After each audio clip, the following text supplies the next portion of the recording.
We have collectively planted 2,000 mangroves with the participation of more than 500 volunteers. But it is not just planting trees. This event symbolizes what the UAE community is all about. We are able to come together regardless of our nationalities, gender, background.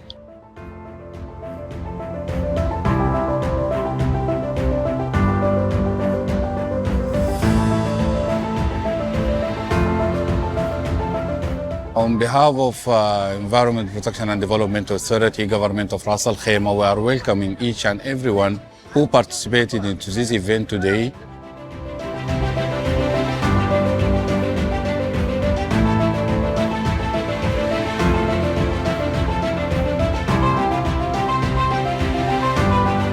Make the environment green and clean.